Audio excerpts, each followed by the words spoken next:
Times live के सभी दर्शकों का एक बार फिर से स्वागत है। स्पेशल चैट शशांक श्रीवास्तव साहब के साथ जो ईडी हैं मारुति सुजुकी इंडिया के। और बहुत शुक्रिया शशांक सर हमसे बात करने के लिए। सबसे पहले सवाल तो हैप्पी न्यू ईयर आपको। हम इस साल शुक्रिया, thank you so much. And first thing which I wanted to understand 2021 के नंबर्स अगर हम देखें, अब साल खत्म हो चुका है, आप उसे कैसे इवैल्यूएट? देखिए 2021 के नंबर का जो सबसे जो अहम मुझे लगता है एक जो फिगर है वो एक कि इस साल में 3 मिलियन का आंकड़ा पार हुआ है पैसेंजर व्हीकल्स में। और ये सिर्फ तीसरी टाइम है इंडियन जो हमारी मुल्क की जो ऑटो इंडस्ट्री की तारीख है उसमें ये तीसरी दफ़ा हुआ है कि ये 3 मिलियन का मार्क हमने क्रॉस किया है। एक तो 2017 में किया था, एक 2018 में किया था और अब 2021 में। और इस साल को मैं बहुत इसलिए ज़बरदस्त मानता हूँ उस लिहाज से कि 3 मिलियन का मार्क हमने जब क्रॉस किया जबकि इंडस्ट्री के सामने दो बहुत बड़ी समस्याएं कह लीजिए या चैलेंजेस कह लीजिए जो सामने थे। नंबर 1, कोविड की जो दूसरी वेव थी वो बहुत इस बार दूसरी लहर काफ़ी स्ट्रांग थी, जोग्राफिकली भी बहुत स्प्रेड आउट थी, रूरल एरियाज में भी स्प्रेड कर गई थी जैसे आपको याद होगा। और हमारे मेडिकल सिस्टम पे बहुत बुरा प्रेशर था उस समय। तो एक तो बहुत बड़ी समस्या ये रही। दूसरी, सेकेंड हाफ में हमने देखा कि सेमीकंडक्टर शॉर्टेज के चलते जो इलेक्ट्रॉनिक कंपोनेंट्स की शॉर्टफॉल रही उससे सप्लाई चेन पे भी काफ़ी विपरीत असर पड़ा। So either way, I see both of these are the real big challenge, and despite that, the industry has been able to achieve only for the third time in Indian auto industry history the 3 million mark. So I think that's a fairly good reason to be optimistic about for the future. That's a big thing which we observed in this year.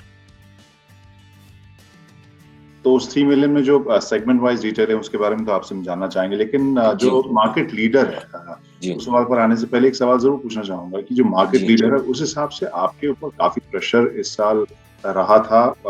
आपने जिस तरह से semiconductor chips की बात कही थी, इसके अलावा जो लॉकडाउन हुए थे और साथ में कमोडिटीज की वजह से भी काफी प्रेशर हुआ था, उससे कैसे किस स्टेज तक आप पूरी तरह से छुटकारा पाने के बारे में सोच रहे हैं? कब तक ये ईज आउट हो जाए?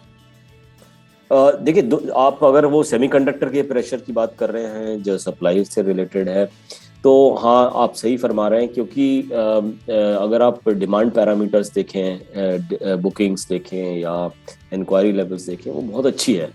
तो जो डिमांड बाउंस बैक है that has been pretty strong, but unfortunately we have not been able to keep pace as far as supply is concern, and as a result the number of pending bookings have gone up substantially. So even today, after a very good retail in December, we still have about 2.3 lakh bookings which are pending for delivery. And that also is a big challenge in itself, because we have to tell the customers constantly in communicating to them why they have to wait for getting their vehicle. तो वो एक अलग तरह का challenge है, and I think वो हम उसको उस हिसाब से टैकल कर रहे हैं by being in very close touch with the consumer. Improvement जरूर हो रहा है सेमीकंडक्टर की अगर आप बात करें। जैसे अगर मारुति सुजुकी के प्रोडक्शन से की अगर हम अददशुमारी करें तो सितंबर में हम करीब 40% प्रोडक्शन पे थे, अक्टूबर में हम 60% पे आए, नवंबर में हम 83 या 84% पे रहे, दिसंबर में हम 90% तक पहुंच गए। तो अगर आप देखें तो कांस्टेंट इम्प्रूवमेंट तो है, लेकिन अभी 100% पे नहीं पहुंच पाए, और 100% मुझे आगे इमीडिएट उसको दिख भी नहीं रहा है। And the common question which people are asking is, okay you have reached up to 90%, things are improving, so when will it be normal? That's a very difficult question to answer, because situation is very dynamic. It's not just Maruti which is involved, but it's also other OEMs in the country, not only in our country but actually OEMs across the globe. So global supply chain बहुत complex है, और जो chips की जो problem है वो actually multi industry problem है, not only just auto industry. तो इसलिए एग्जैक्ट कब नॉर्मल होगा ये कहना मुश्किल है. ये तो रही बात as far as supply situation is concern. On the commodity prices जिसकी आपने जो जिक्र किया, which was this, you are right, a very big challenge, still continues to be big challenge. Actually इसका जो प्रॉब्लम की जो जेनेसिस है वो कोविड ही है। कोविड के चलते जब प्रोडक्शन वगैरह इसका माइंस में कम हुआ, साउथ अफ्रीका में, रशिया में, प्रेशियस मेटल्स का, और at the same time we had transferred to BS4 to BS6, the transformation had already happened, which requires a lot of precious metals is in the catalyzer. So there was this demand mismatch, and we suddenly saw commodity prices going up. कई जगह adjustment हुआ capacity का, जैसे steel में हुआ China में, so the steel prices also went up. So if you see on that front, starting from March 2020, we have seen a huge increase in commodity prices. And remember, Kranti, you know that for any OEM in auto, about 75 to 77% of the cost is actually material cost. So any change, कुछ भी अगर बदलाव होता है material cost में, तो उससे बहुत ज़्यादा गहरा असर पड़ता है हमारी इंडस्ट्री पे. तो अगर कम हो जाती है कमोडिटी प्राइसेस तो प्रॉफिटेबिलिटी भी बहुत तेजी से बढ़ती है, लेकिन अगर बढ़ती हैं कमोडिटी प्राइसेस तो प्रॉफिटेबिलिटी पे वो विपरीत असर भी पड़ता है. और यही हमने देखा. But you know, coming out of March 2020, after the lockdown started, we did not want to compromise on the demand, because if you remember, at that time the virus was unknown. We never knew how long it will last, कब तक lockdown रहेगा, when will the supply chain. We were in fact thinking whether the demand will bounce back or not. Actually, that was a big thing, because people lost job, employment, a lot of people lost their income levels, business, etc. So we did not want to compromise on the bounce back in the demand, and that is why we didn't increase the price in 2020. But because as market leaders, we are very conscious of our role to create the demand is also one of our responsibilities. But we kept thinking that maybe the commodity prices will come down later on, they will soften. They did not. As a result, in 2021, we had to take 3 price increases: 1.4% in January, 1.6% in April, 1.9% in September. And that is not sufficient still to cover the commodity prices. That is why we are going to have another price hike in January, as we have announced, in this month. And very shortly, in a few days' time, we will have the price hike. It's still not sufficient to cover the commodity prices, because मैंने तो आपको overall example दिया है, but अगर आप specific example दें, Kranti, then maybe if you look at steel, 38 rupees a kg it is today probably in that 75-77 rupee. You look at precious metals, 16,000 rupee a gram was rhodium. It had gone up to 63,000 rupees a gram. If you look at aluminium, today it is at $2,800. It used to be $1,800, $1,900. Copper, $5,200 a ton, gone up to $10,300. Now settling around $9,500. So everything seems to have gone up. The plastics is also related to the crude oil prices, because it's a derivative of crude oil processing. So commodity prices still remains, and I think that's the other big challenge which we will be facing this year, as you rightly pointed out. और एक और aspect था जो Maruti Suzuki के लिए specific एक challenge कहा जा रहा था. शुरुआत में 2-3 जो कॉन्वर्सेशन हमारे हुए थे कि छोटी गाड़ियों या हैचबैक्स के ऊपर जो बिक्री है, उनकी बिक्री घटी है, या जो ग्रोथ का परसेंटेज है वो कम हुआ है. अब साल खत्म हो गया है, उसे आप किस तरीके से देखते हैं? क्या सिचुएशन बदला है? इंडियन कार के जो मार्केट का जो डायनेमिक्स है वो बदला है? How do you look at it? Yeah, so you are right. That's a very common question, and I think the genesis of this question is the fact that SUVs are doing very well. तो लोगों को ये लगता है कि अगर SUVs better कर रही हैं, और उसमें कोई शक नहीं है कि SUVs are doing better, that all other segment must be coming down, which is not correct. So SUVs, yes, they have jumped up in the last 5 years from about 24-25% to almost 33% last year. और अगर हम इस साल का calendar year देखें तो it's about 38%. So वो अच्छा जंप हुआ है, इसमें कोई शक नहीं है SUV में. But I think it is more at the expense of the sedan. Sedan 5 years back was about 20-23% of the market. This year it is I think less than 9.5%. So there is this big loss. However, for the hatches, they have remained around that 45-47% of the market for the last 6 years. Actually मैं अभी data देख रहा था 2014-15 से, 2014-15 में भी hatches का जो शेयर था वो 47.5% था, और अगर आप 2020-21 की बात करें तो वो 46.4% है। तो एक it's the same, it's always been in that range of 47, 46, 45, and I think the reason is because in India first time buyers are very large, because we are a young growing economy, and the demographics are such that first time buyers have also remained very high.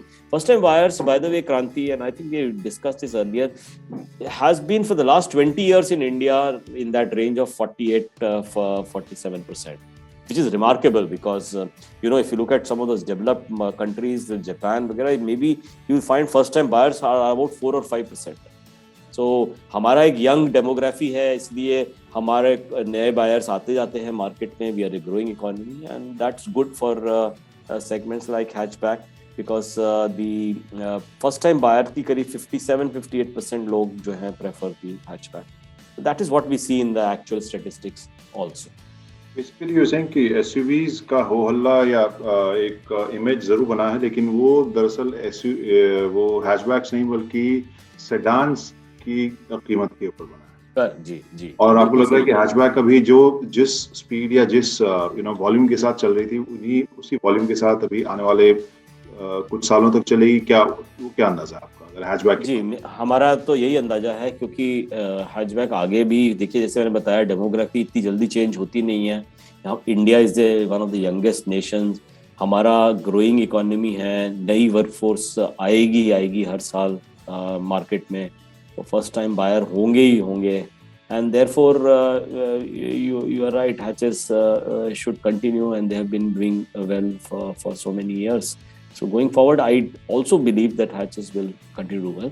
The only thing is, which I won't say it's a caveat, but the factor which one has to keep in mind is that for premium hatches now, the premium hatches, which are about 50% of the hatch market, there seems to be a cross consideration with the entry SUVs.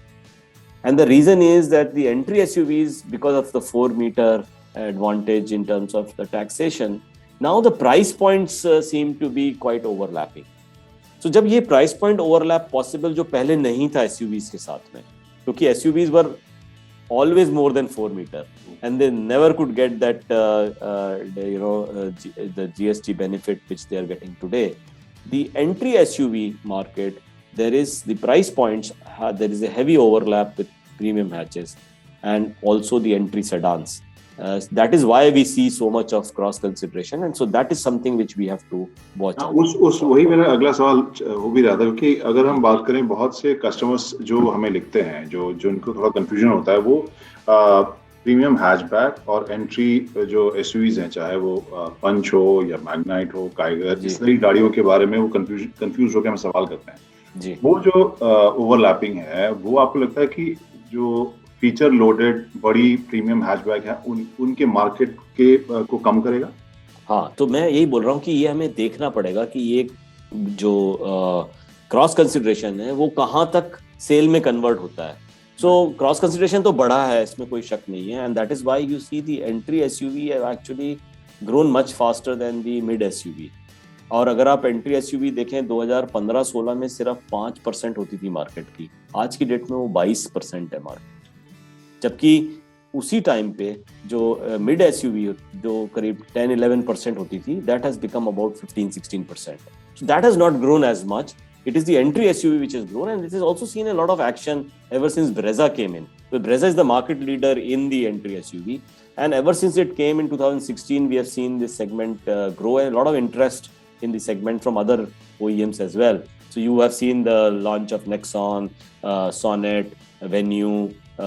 Of course, EcoSport was there, but no longer there. But you see so many Magnite, Punch. These are all models which have come in subsequent to the launch of the Brezza, and this has also fueled the demand for the entry SUVs. And that is actually one of the biggest segments today. तो 2022 में I guess we are going to keep an eye on this segment specially, लेकिन दो तीन छोटे छोटे सवाल क्योंकि आपके पास वक्त मेरे ख्याल से कम है। एक तो ये कि इस साल हमारी लास्ट जो बातचीत हुई थी उसमें आपने कहा था कि जो ब्रेजा से ऊपर वाला सेगमेंट है वहाँ पे जो एस क्रॉस है उसका हम कुछ नया वर्जन या उसको नए अवतार में या फिर एक नई एसयूवी, वो प्लान ऑन ट्रैक है, किस तरह से देखते हैं? जी जी जी, तो जैसे हमने लास्ट टाइम जब ये इस बात पे हमने गुफ्तगू की थी तो उसमें बुनियादी बात ये थी कि अगर मारुति सुजुकी को जो उसका जो हदफ है 50% मार्केट शेयर का, अगर उसको हमें पाना है, कंटिन्यू करना है, तो हमें सिर्फ हम एसयूवी सेगमेंट को इग्नोर नहीं कर सकते, क्योंकि अगर ये सेगमेंट जब तक छोटा था और आपका मार्केट शेयर ज्यादा नहीं था उसमें, तब तक तो ठीक था, लेकिन जब ये सेगमेंट बड़ा हो गया है तो अगर आपको ओवरऑल 50% करना है मार्केट शेयर, तो आपको इस सेगमेंट में भी अच्छा करना पड़ेगा। और हमारा जो स्कोप है बाकी सेगमेंट्स में वो अभी थोड़ा सा एक महदूद है, एक लिमिटेड है, बिकॉज हैच में हमारा मार्केट शेयर 66% है, पैसेंजर कार्स ओवरऑल में 62% है। अगर आप एमपीवीज देखें जिसमें ट्राइबर और मराजो और इनोवा, अर्टिगा, XL6 है, वहाँ हमारा लगभग 70% मार्केट शेयर है। वैन्स है जहाँ हमारी इको है उसमें हमारे 96% मार्केट शेयर है। तो अगर ये सारे सेगमेंट्स देखें तो सब में scope for further increase is rather limited, I would say, because we are doing at 66, 70, 95, that. But what we are weak at, or in the overall scenario, seems to be the SUV segment. SUV में entry SUV में जैसे मैंने बताया Maruti Suzuki Brezza जो है वो तो एक मार्केट लीडर है, लेकिन मिड SUV में जहाँ हमारी एस क्रॉस है वहाँ हमारे नंबर बहुत कम है, और यही वजह है कि हमने ये कहा कि हमें इस सेगमेंट को स्ट्रेंथन करने की जरूरत है, and that is what we are planning to do also going forward. One last question, flexi fuels के ऊपर डिस्कशन हो रहा है अभी, सिचुएशन उसके बारे में कुछ थॉट्स आपके? जी देखिए, फ्लेक्सी फ्यूल का ऐसा कि अभी गवर्नमेंट की तरफ से वो जो रेगुलेशंस हैं वो तो आए ही नहीं है अभी, तो हमें स्टडी करना पड़ेगा। और अभी भी आप जानते हो जो फ्यूल होता है, जो इथेनॉल मिक्स होता है, E10 तक का तो फ्यूल है ही, और इट मीन्स कि जो करंट इंजिन्स हैं वो E0 से लेके E10 तक ले सकते हैं, उसकी जो कैलोरीफिक वैल्यू है मिक्स करके। अब वो एक चर्चा हो रही थी E20 तक ले जाने के लिए, which was there in Europe में, और जब अगर आप फुल्ली फ्लेक्स फ्यूल की बात करें तो वो E100 तक जा सकता है। तो ऑब्वियसली इट डिपेंड्स ऑन कि अगर गवर्नमेंट क्या नोटिफाई करती है उसको हम स्टडी करेंगे, and definitely we will take the action as is required so that we can comply with all the government regulations. Thank you so much sir, इन सभी बातों का जवाब। वैसे एक सवाल रह गया जो मैं शायद अगली बार आपसे पूछूंगा इलेक्ट्रिक व्हीकल के बारे में, क्योंकि उसमें अभी लास्ट कॉन्वर्सेशन के हिसाब से आपने कहा था कि वक्त है, लेकिन आपने वक्त निकाला, बहुत शुक्रिया, और एक बार फिर से हैप्पी न्यू ईयर आपको। शुक्रिया Kranti, thank you, and happy new year to you also, thank you.